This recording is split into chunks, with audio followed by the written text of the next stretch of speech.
क्यों करते हो लोगों पर भरोसा? सोचते हो वो तुम्हारी परवाह करते हैं? सच मानो, ये सबसे बड़ा झूठ है। आज की वीडियो के बाद तुम लोगों पर भरोसा करना छोड़ दोगे, क्योंकि असली ताकत भरोसे में नहीं, बल्कि लोगों को पढ़ने और कंट्रोल करने में है। इस पूरी वीडियो को मैंने 3 हिस्सों में तोड़ा है। पहला, ये दिमागी हथियार क्या है और इतना खतरनाक क्यों है? दूसरा, इसकी डार्क साइड, जहां खेल होता है स्ट्रेटजी और मैनिपुलेशन का। तीसरा, कैसे इसे मास्टर करोगे ताकि डोर हमेशा तुम्हारे हाथ में रहे। तो चलो पर्दा हटाते हैं उस सीक्रेट माइंड फंक्शन से जिसे दुनिया के गिने चुने लोग ही सच में इस्तेमाल कर पाते हैं। क्या तुमने कभी अपने सोचने के तरीके पर सोचा है? अजीब लगता है सुनने में, है ना? लेकिन यही फर्क है एक आम इंसान और एक मास्टरमाइंड में। ज्यादातर लोग फंसे रहते हैं लेवल 1 सोच में।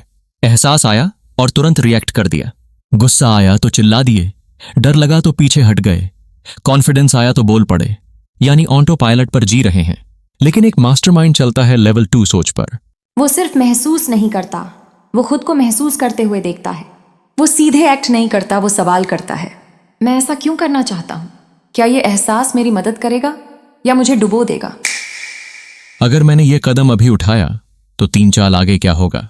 यही फर्क है एक प्यादे और शतरंज के खिलाड़ी में, एक ऐसे इंसान में जिसे खेला जाता है और एक ऐसे में जो खुद खेल खेलता है।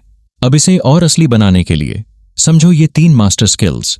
इमोशनल इंटेलिजेंस, अपने इमोशंस को कंट्रोल करने से पहले उन्हें पहचानना जरूरी है।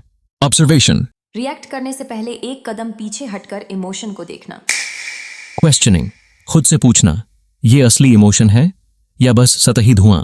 क्योंकि याद रखो, गुस्से का नाम लेना आसान है, लेकिन असली आग कहाँ लगी है ये समझना मास्टरमाइंड का काम है। एक मेटाकॉग्निटिव माइंड कभी सतह पर नहीं रुकता। वो पूछता है, क्या मैं सच में गुस्से में हूं या बस शर्मिंदा होकर अपनी ईगो को बचा रहा हूं?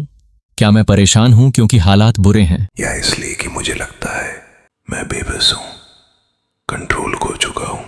क्या मैं इस इंसान से चिढ़ रहा हूं या बस थका हुआ, भूखा या तनाव में हूं? ये सवाल छोटे लग सकते हैं, लेकिन यहीं से शुरू होता है असल सेल्फ कंट्रोल।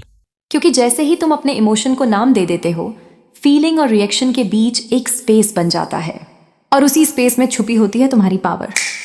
उस पल तुम कठपुतली नहीं रहते, तुम वो खिलाड़ी बन जाते हो जो हर चाल सोच समझकर चलता है। इसी को कहते हैं इमोशनल लेबलिंग। इससे तुम अनचाही बातें बोलने से बच जाते हो, वो बातें जिनका बाद में पछतावा होता है। जैसे ही तुम कहते हो, मुझे इस वक्त बहुत ओवरवेल्म लग रहा है, तुम्हारा दिमाग शांत हो जाता है, तुम्हारा रैशनल हिस्सा एक्टिव हो जाता है, और यही स्किल तुम्हें न सिर्फ खुद पर बल्कि दूसरों पर भी बढ़त देती है।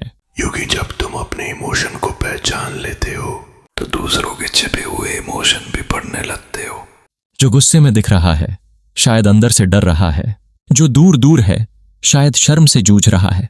यह सिर्फ कनेक्शन बनाने का तरीका नहीं, यह है इन्फ्लुएंस की ताकत। तो अब तुम्हारे लिए एक छोटा सा एक्सरसाइज।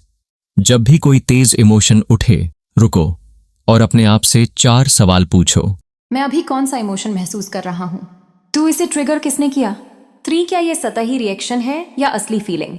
4, अगर मैं अभी एक्ट करूं तो 3 कदम आगे क्या होगा?